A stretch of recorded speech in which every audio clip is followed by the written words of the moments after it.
Sarah Martinez looked like any other 28-year-old office worker walking into the downtown coffee shop that Tuesday morning. Her floral dress, gentle smile, and the way she carefully counted exact change suggested someone who lived a quiet, predictable life. The other customers barely noticed her as she ordered her usual vanilla latte and found a corner table by the window. What they didn't know was that in exactly 7 minutes, the seemingly ordinary woman would single-handedly neutralize 8 armed criminals who were about to turn their peaceful morning into a nightmare. What they couldn't have imagined was that the soft-spoken woman sipping coffee had spent the last decade perfecting skills that would make Navy SEALs envious.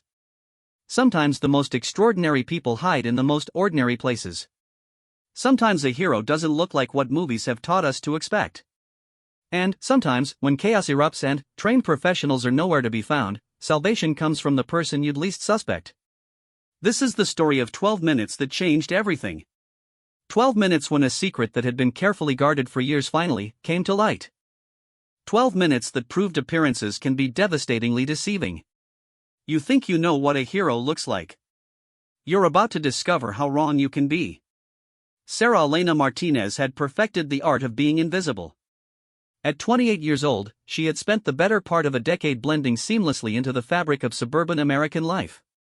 Her colleagues at Morrison & Associates accounting firm knew her as the quiet woman who always brought homemade cookies to office parties and never missed a deadline. Her neighbors in the tidy subdivision of Maple Grove thought she was a sweet single woman who kept her lawn perfectly manicured and always waved cheerfully from her front porch. None of them knew about the soundproofed basement beneath her modest 2-story house. None of them had seen the arsenal of precision rifles, handguns, and tactical equipment that lined the walls of her underground sanctuary. They had no idea that every morning before her vanilla latte and every evening after her 9-to-5 routine, Sarah transformed into someone entirely different. The transformation had begun 12 years earlier when Sarah was just 16. Her father, Miguel Martinez, had been a decorated Army Ranger whose tours in Afghanistan had left him with more nightmares than medals. When he returned to civilian life, he channeled his restless energy into teaching his daughter skills that most fathers would never dream of passing on.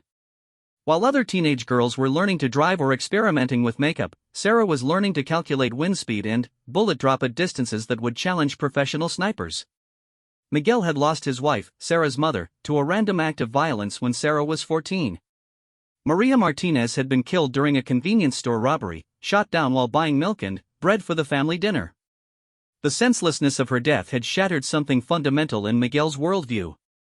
He became obsessed with the idea that evil could strike anywhere, anytime, and that the only protection was preparation. Every weekend for 2 years, Miguel drove Sarah to remote locations where he taught her to shoot with a precision that bordered on supernatural. He started with basic marksmanship, but quickly realized his daughter possessed something extraordinary. Her natural hand-eye coordination, combined with an almost supernatural ability to remain calm under pressure, made her a prodigy with firearms. Where other shooters might struggle to hit targets at 200 yards, Sarah was consistently placing shots within a 2-inch circle at 4 times that distance. The training intensified after Miguel received a terminal cancer diagnosis during Sarah's senior year of high school. Knowing his time was limited, he compressed years of advanced tactical training into months of grueling preparation. Sarah learned combat movement, tactical breathing, stress shooting, and, most importantly, how to make split-second decisions under life-or-death pressure. Miguel brought in former military contacts who taught her skills that weren't found in any civilian shooting manual. When Miguel passed away just 3 weeks after Sarah's high school graduation, he left behind a daughter who possessed capabilities that very few people in the world could match. But he also left behind explicit instructions. These skills were only to be used in the most extreme circumstances, when innocent lives hung in the balance and no other options existed. Sarah honored her father's wishes by burying this part of herself deep. She enrolled in college, earned a degree in accounting, and built the kind of quiet, unremarkable life that would never draw attention. She dated occasionally but never seriously, knowing that the secret she carried would be impossible to share with someone who hadn't lived through what she had experienced. Most of her relationships ended amicably when men decided she was too independent or emotionally unavailable, never realizing they were dating someone who could outshoot most special forces operatives. The basement training facility became her sanctuary and her burden. Every morning at 5:30, before the rest of the neighborhood stirred, Sarah descended into her underground world. She maintained her skills with a religious dedication, knowing that abilities like hers would deteriorate rapidly without constant practice. Her morning routine included an hour of marksmanship training using a sophisticated laser simulation system, followed by physical conditioning that would challenge professional athletes. She had constructed the basement facility over the course of 3 years, learning construction skills through online tutorials and hiring different contractors for small portions of the work so no single person understood the full scope of what she was building. The result was a state-of-the-art training facility that included climate control, advanced ventilation systems, and technology that allowed her to simulate shooting scenarios from around the world. The walls were lined with weapons that she had acquired through completely legal channels, though her collection would have impressed military armories. Each weapon was maintained with obsessive care, cleaned and calibrated regularly to ensure peak performance. Sarah had become an expert in ballistics, studying the characteristics of different ammunition types and understanding how environmental factors affected bullet trajectory with a precision that bordered on scientific. Her neighbors occasionally heard what they thought were construction noises coming from her basement, but Sarah had carefully scheduled her training sessions to coincide with times when power tools and renovation work would seem normal. The soundproofing was so effective that even her closest neighbors had never suspected that their quiet accountant neighbor was engaging in activities that would astound professional marksmen. The psychological toll of maintaining this double life was something Sarah had never fully acknowledged, even to herself. She often felt like she was living as two completely different people who happened to share the same body. There was Sarah the accountant, who worried about quarterly reports and office politics, and Sarah the warrior, who could calculate killing shots with mathematical precision. The constant switching between these identities required a mental discipline that exhausted her in ways that physical training never could. Her social life suffered under the weight of this secret.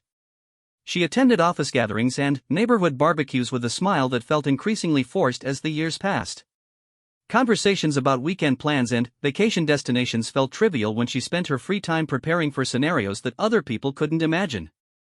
She sometimes caught herself analyzing exit routes and potential defensive positions during casual social gatherings, a habit that made her feel isolated even when surrounded by friendly colleagues. The loneliness was perhaps the highest price she paid for honoring her father's memory.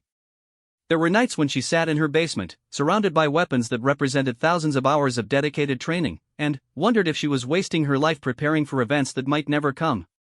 She had become extraordinarily skilled at something she hoped she would never have to use, creating a peculiar form of expertise that brought no recognition or satisfaction. But Miguel's voice echoed in her memory during these moments of doubt. He had made her promise that if the moment ever came when innocent people needed protection and she was the only one capable of providing it, she would not hesitate. That promise had shaped every day of her adult life, turning her into a guardian that nobody knew existed. Sarah's dedication to maintaining her skills had actually improved over the years as technology advanced. She invested significant portions of her accounting salary in training equipment that allowed her to practice scenarios that traditional shooting ranges couldn't accommodate. Virtual reality systems let her experience combat situations without actually engaging in combat, while advanced ballistics software helped her understand how her skills would translate to real-world situations. The irony was not lost on her that she had become perhaps one of the most capable defensive shooters in the country while living a life that seemed to represent everything peaceful and ordinary about suburban America.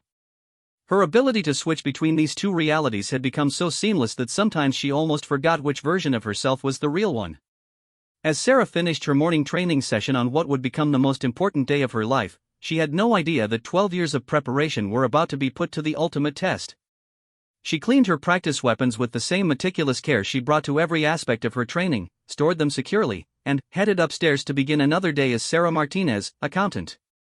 She selected a floral dress from her closet, applied minimal makeup, and checked the weather before deciding to walk to her favorite coffee shop instead of driving. It was a beautiful Tuesday morning in early autumn, and Sarah felt like the 10-minute walk would help her transition from her underground world back into the peaceful rhythm of normal life. What she could not have known was that 8 dangerous men had spent weeks planning to transform her quiet morning coffee run into something that would test every skill her father had taught her and force her to make decisions that would change her life forever. Tuesday, October 15th began like any other day for the regular customers of Brewster's Coffee House on Elm Street. The morning rush had settled into its comfortable rhythm by 8:15, with the usual mix of office workers grabbing quick caffeine fixes, retired couples enjoying leisurely breakfasts, and college students camping out with laptops and textbooks. The atmosphere was warm and familiar, filled with the comforting sounds of espresso machines, gentle conversation, and the soft jazz music that owner Tom Brewster played to create the perfect ambience. Sarah entered through the heavy glass door at exactly 8:22, just as she did every Tuesday and Thursday morning. The barista, Jessica, had her vanilla latte ready before Sarah even reached the counter, a small gesture of familiarity that made Sarah smile genuinely for the first time that morning. She paid with exact change, as always, and selected her usual table by the large front window where she could watch the tree-lined street while reviewing client files before heading to the office. The coffee shop held about 35 people that morning, a typical crowd for a weekday. There was Margaret Chen, the 73-year-old retired teacher who came in every day at 8 o'clock sharp and always ordered the same cinnamon scone with black coffee. Near the back sat David Rodriguez, a freelance graphic designer who had been working on his laptop in the same corner booth for 3 hours, surrounded by empty coffee cups and crumpled napkins covered in sketches. At the counter, Emily Thompson was ordering a complicated drink while juggling her 2-year-old son, Marcus, who was more interested in the colorful pastries behind the glass case than sitting still.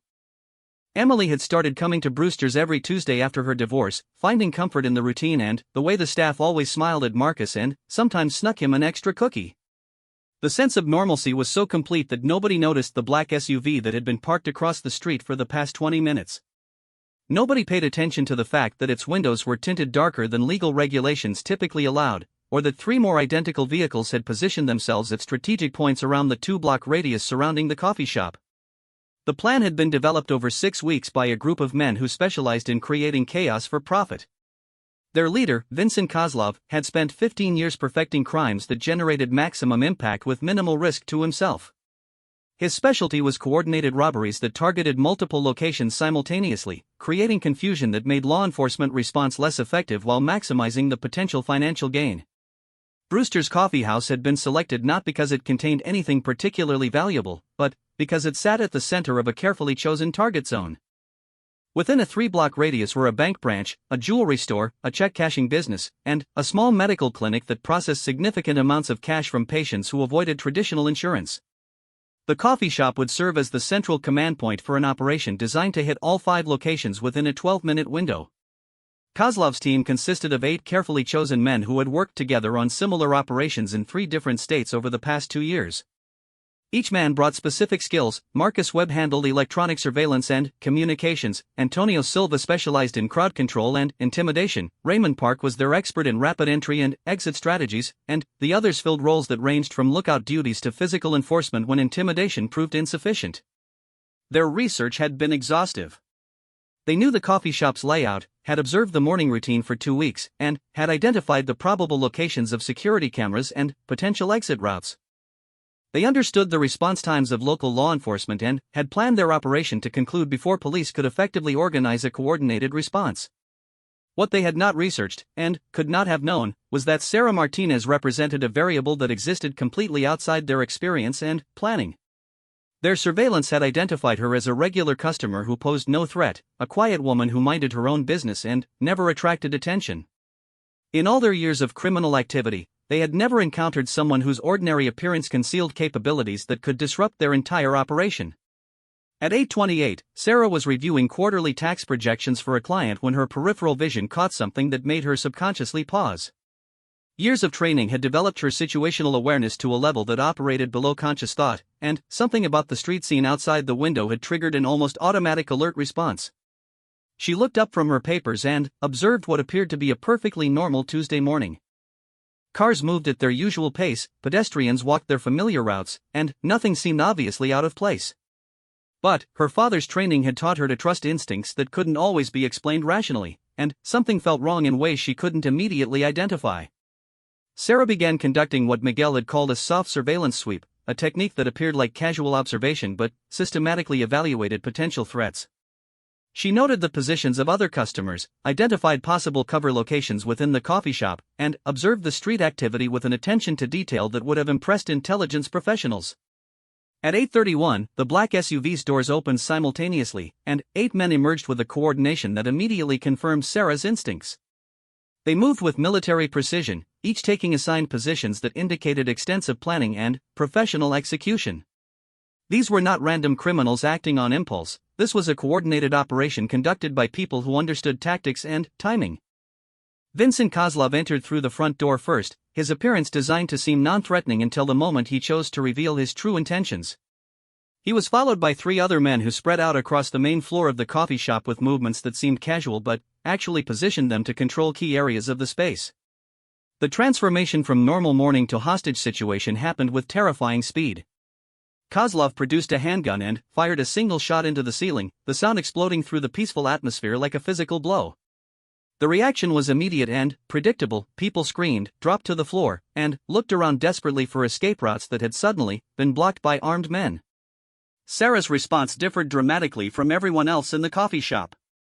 While others reacted with panic and confusion, she felt a familiar calm descend over her consciousness.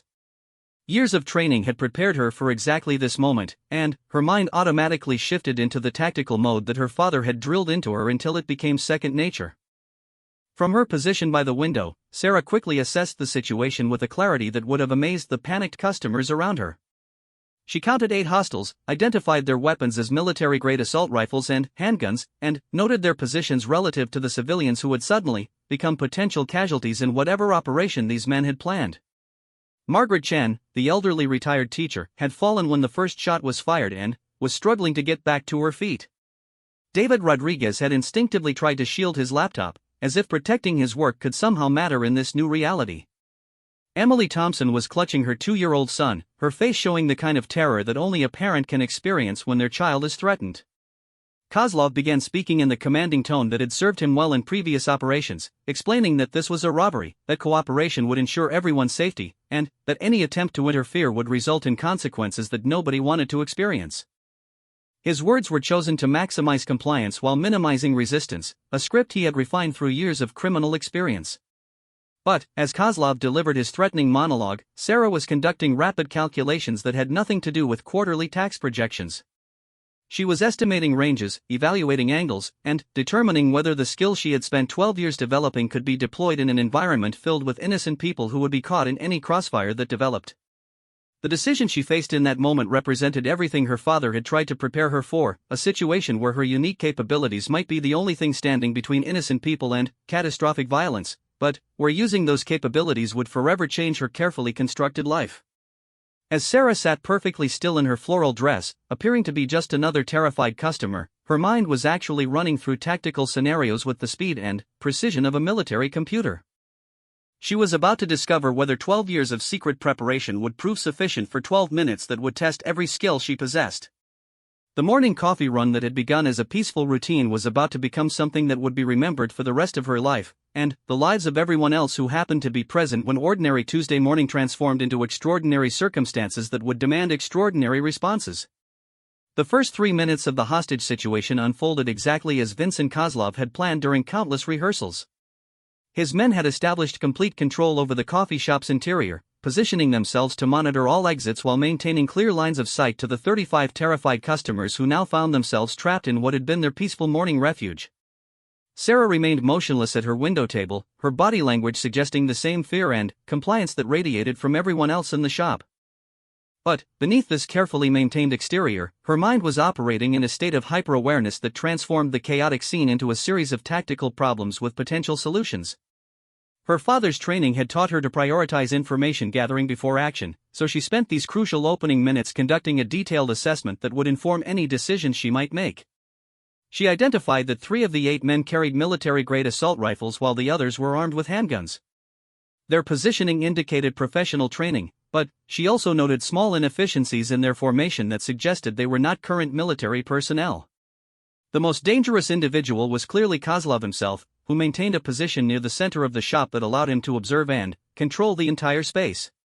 His demeanor suggested extensive experience in situations like this, and the way he moved indicated someone who was comfortable with violence and prepared to use it if his authority was challenged. From her position by the window, Sarah could see that the operation extended beyond the coffee shop itself.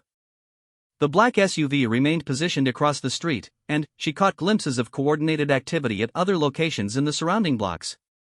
This was not a simple robbery, it was a complex operation that had turned Brewster's Coffee House into the command center for criminal activity that probably involved multiple targets. The realization that this was a larger operation changed Sarah's tactical calculations significantly. If she acted against the men in the coffee shop, she would likely disrupt their ability to coordinate with teams at other locations, potentially saving lives beyond those immediately visible to her.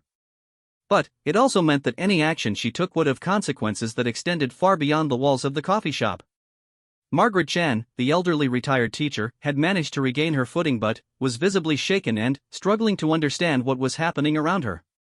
Her confusion and obvious vulnerability made her a particular concern for Sarah, who recognized that older hostages were often the first to suffer when situations deteriorated. David Rodriguez, the graphic designer, had abandoned any pretense of protecting his laptop and was now focused entirely on trying to make himself invisible to the armed men who controlled his fate.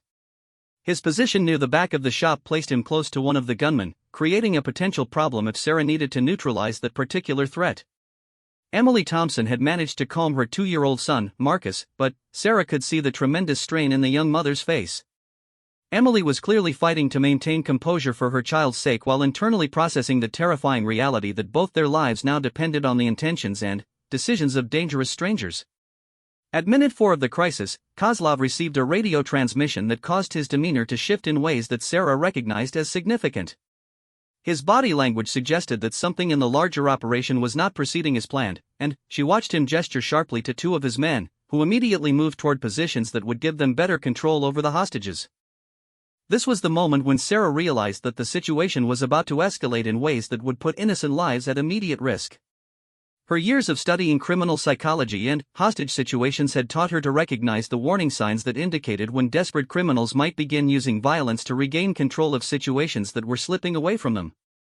The decision that had been building in Sarah's mind for the past 4 minutes crystallized into absolute clarity.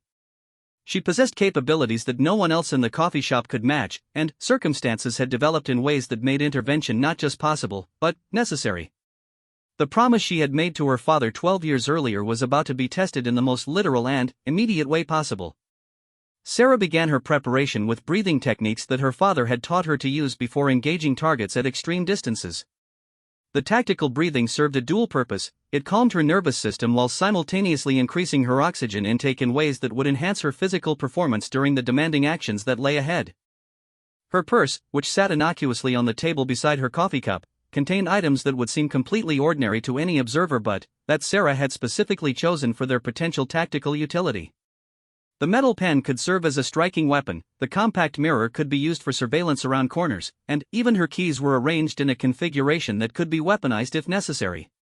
But Sarah's most significant advantage was not any physical tool she carried, it was the 12 years of mental conditioning that allowed her to remain calm and analytical in circumstances that reduced other people to panic and confusion. While the other hostages struggled with fear and uncertainty, Sarah was calculating distances, evaluating angles, and planning sequences of actions that would neutralize threats with minimal risk to innocent bystanders. The transformation that occurred within Sarah during those preparation moments would have astounded anyone who thought they knew her.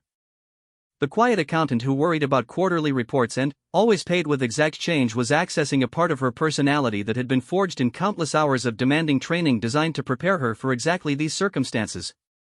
Miguel Martinez had built his daughter into a weapon, but, more importantly, he had instilled in her the judgment and restraint necessary to use that weapon only when absolutely necessary.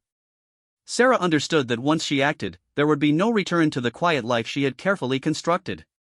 Everything would change in ways that she could not fully anticipate or control. At minute 6, Kozlov's radio crackled with what sounded like urgent communications from his teams at other locations. Sarah could not make out the specific words, but his reaction suggested that the larger operation was encountering unexpected complications that were forcing changes to their timeline and procedures. The stress of command was beginning to show in Kozlov's behavior. He snapped orders at his men with increasing harshness and began pacing in patterns that brought him closer to the hostages than his original positioning had required. Sarah recognized these as signs that the situation was destabilizing in ways that increased the probability of violence. When Kozlov grabbed Margaret Chen by the arm and began shouting at her about something she could not possibly understand, Sarah knew that the moment for action had arrived. The elderly woman's obvious terror and confusion had made her a target for frustrations that had nothing to do with her, and Sarah could not allow innocent people to suffer violence while she possessed the ability to prevent it. The decision to act required Sarah to abandon 12 years of careful anonymity and accept that her life was about to change in fundamental ways. But the alternative was to watch helpless people suffer and die while she sat motionless, knowing that her unique capabilities might have made the difference between tragedy and survival. As Sarah prepared to stand up from her table and begin the most challenging 12 minutes of her life, she felt her father's presence as clearly as if he were standing beside her. Miguel Martinez had trained her for this moment, had prepared her to make this choice, and had given her the skills necessary to succeed in circumstances that would challenge the most experienced professionals. The transformation from Sarah Martinez, accountant, to Sarah Martinez, protector, happened in the space between one heartbeat and the next. Everything her father had taught her about courage, preparation, and the responsibility that came with extraordinary capabilities was about to be tested in ways that would determine whether his years of dedication had created someone capable of making a difference when differences mattered most. The next 6 minutes would prove whether 12 years of secret preparation had been sufficient to handle 8 dangerous men who threatened innocent lives. Sarah stood up from her table, and her carefully hidden life as one of the country's most capable defensive shooters was about to become devastatingly visible to everyone present. Sarah's first movement was so subtle that none of the 8 gunmen registered it as a threat. She simply stood up from her table, appearing to be another terrified customer attempting to comply with shouted orders to move away from the windows. But, in that seemingly innocent action, she had positioned herself with tactical precision that gave her optimal angles to engage multiple targets while minimizing exposure to return fire. The transformation that occurred within Sarah as she rose from her chair would have amazed combat psychologists who studied human performance under extreme stress. Years of conditioning allowed her to access a state of consciousness that combined hyper-aware analysis with absolute physical control. Time seemed to slow as her perception shifted into the heightened state that her father had called the zone, where thought and action merged into seamless execution. Vincent Kozlov was still gripping Margaret Chen's arm when Sarah moved with explosive speed that defied the gentle accountant persona she had maintained for over a decade. Her first action was to disarm the nearest gunman, Marcus Webb, who had positioned himself within arm's reach while monitoring the customers near the window tables. The technique Sarah employed was a close-quarters disarmament that combined elements from multiple martial arts disciplines, modified by Miguel's military experience to be devastatingly effective against armed opponents. Webb's assault rifle was torn from his grip before he could process what was happening, and Sarah's follow-up strike ensured he would not be participating in any further hostile activities. The entire sequence from Sarah's initial movement to Webb's neutralization took less than 3 seconds, but it had the effect of completely disrupting Kozlov's operational control. The sudden appearance of organized resistance from what had appeared to be a harmless civilian forced him to redirect his attention away from terrorizing Margaret Chen and toward dealing with an unexpected tactical problem. Sarah's acquisition of Webb's assault rifle changed the entire dynamic of the situation. In her hands, the weapon became something far more dangerous to the criminals than it had been in Webb's possession. 12 years of training with similar weapons had given her an intimate understanding of their capabilities and limitations that exceeded what most military personnel ever achieved. Kozlov's reaction time was actually impressive for someone facing an unexpected development of this magnitude. He released Margaret Chen and began to turn toward Sarah while simultaneously reaching for his radio to alert his other teams that the operation had been compromised. But his movements, though quick, were not quick enough to match someone who had spent years training for exactly this type of scenario. Sarah's second engagement targeted Antonio Silva, who had been positioned near the coffee shop's rear exit to prevent customer escapes. Silva's location made him a priority target because his position would allow him to threaten fleeing hostages once the shooting started. The range was approximately 25 yards through a space filled with tables, chairs, and terrified people who had dropped to the floor when the violence began. The shot that neutralized Silva would have impressed competitive marksmen who practiced in controlled environments without the stress of life-or-death circumstances. Sarah's bullet placement was so precise that Silva was eliminated as a threat without any risk to the customers who had been near his position. The round struck exactly where she had intended, demonstrating the kind of accuracy that required both exceptional skill and absolute confidence in that skill. Raymond Park, positioned near the front entrance, was Sarah's third target. His role in the criminal operation had been to monitor street activity and prevent law enforcement from approaching the coffee shop undetected. But his position also made him a threat to customers who might attempt to escape through the main entrance once they realized that effective resistance had emerged.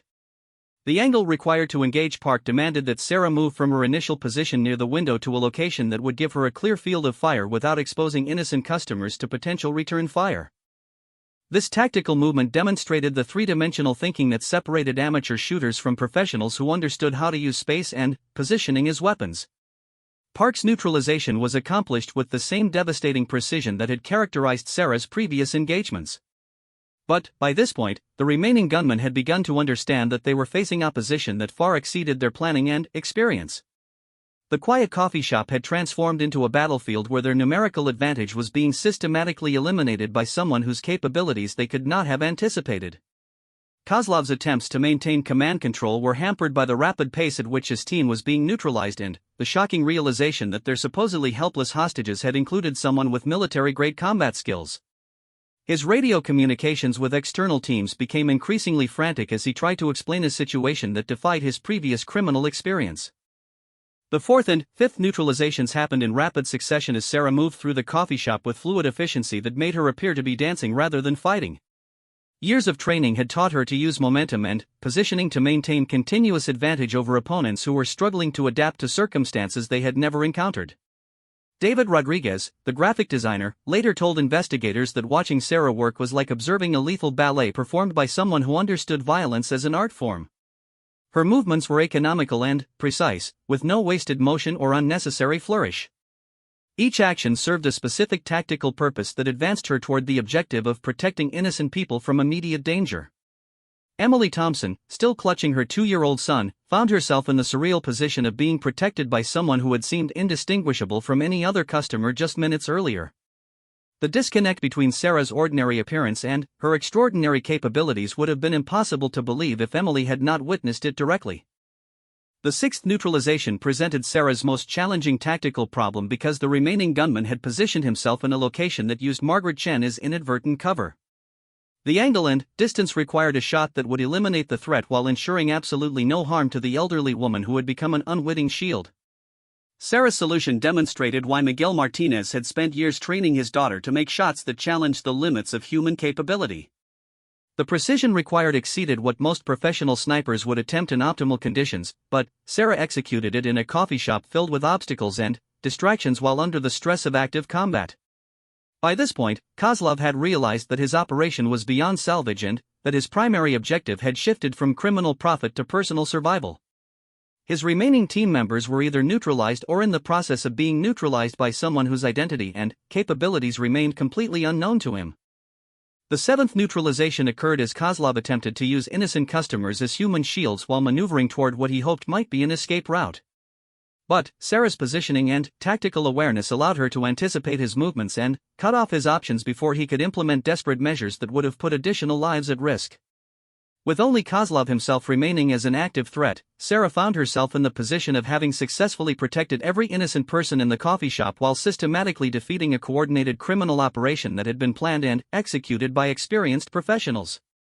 The final engagement between Sarah and Kozlov took place in the center of the coffee shop, surrounded by evidence of what 12 minutes of perfect precision could accomplish when extraordinary skills met extraordinary circumstances. Sarah had honored her father's memory and justified 12 years of secret preparation by proving that sometimes ordinary people possess extraordinary capabilities that emerge only when ordinary people need extraordinary protection. As sirens wailed in the distance and police units responded to reports of gunfire at Brewster's Coffee House, Sarah stood amid the results of her intervention, knowing that her quiet life as an anonymous accountant had ended permanently. But 35 innocent people were alive and unharmed, and that outcome had made every sacrifice worthwhile. The silence that followed Vincent Kozlov's neutralization was unlike anything the customers of Brewster's Coffee House had ever experienced. It was the profound quiet that comes after violence has ended but before normal life can resume, a moment suspended between crisis and recovery where people struggle to process events that exceed their previous experience of reality. Sarah stood in the center of the coffee shop, still holding Marcus Webb's assault rifle, surrounded by evidence of what 12 minutes could accomplish when years of preparation met desperate necessity. Her floral dress remained incongruously cheerful amid the chaos, creating a visual disconnect that would haunt the memories of everyone who witnessed her transformation from quiet accountant to lethal protector. The first sounds to break the silence were not sirens or shouting, but the soft crying of Emily Thompson's 2-year-old son, Marcus, who had remained remarkably quiet throughout the ordeal but was now responding to the tension and fear that radiated from every adult in the room. Emily's attempts to comfort her child provided a human anchor that helped everyone begin the difficult transition from survival mode back to something resembling normal awareness. Margaret Chen, the elderly retired teacher who had been Kozlov's target when Sarah first acted, was staring at her protector with an expression that combined gratitude, amazement, and complete bewilderment. In her 73 years, she had never imagined that protection could come from someone who looked so ordinary and unassuming, and she was struggling to reconcile what she had witnessed with everything she thought she knew about the world. David Rodriguez, the graphic designer, had his laptop bag clutched against his chest like a shield, even though the danger had passed. His artistic mind was already trying to process what he had seen in terms of movement, color, and form, but the violence was too raw and immediate for aesthetic interpretation. He would later describe the experience as watching someone paint with lethal precision on a canvas of life and death.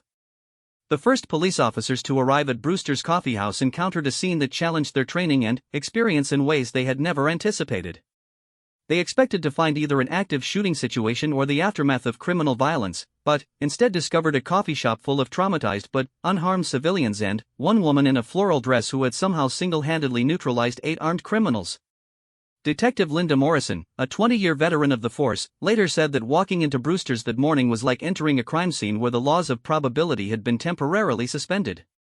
The tactical precision evident in how the criminals had been neutralized suggested military or law enforcement training, but the person responsible was a 28-year-old accountant with no apparent connection to either profession.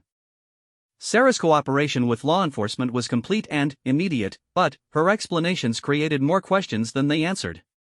She provided accurate and detailed information about the sequence of events, demonstrated comprehensive knowledge of the weapons involved, and showed a level of tactical awareness that amazed investigators who specialized in violent crime.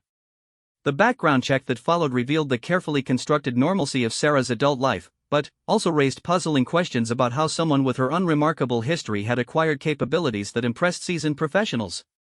Her father's military service provided some context, but the extent and sophistication of her skills suggested training that went far beyond what a veteran could have provided to his teenage daughter. FBI involvement became inevitable when investigators realized that the criminals Sarah had neutralized were part of a larger operation that had targeted multiple locations across the city. The coordination and planning evident in their activities suggested organized crime connections that elevated the case beyond local jurisdiction and into federal territory. Special Agent Rebecca Collins, who headed the federal investigation, found herself dealing with a situation that defied the usual categories of criminal justice. Sarah had unquestionably saved multiple lives and prevented significant criminal activity, but her methods and capabilities raised questions about vigilantism and the legal implications of civilian intervention in criminal operations. The media attention that followed was both inevitable and overwhelming.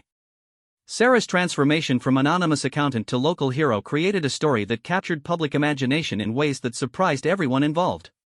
News outlets struggled to explain how someone could possess such extraordinary capabilities while living such an ordinary life, leading to speculation that ranged from government conspiracy theories to claims about secret military programs.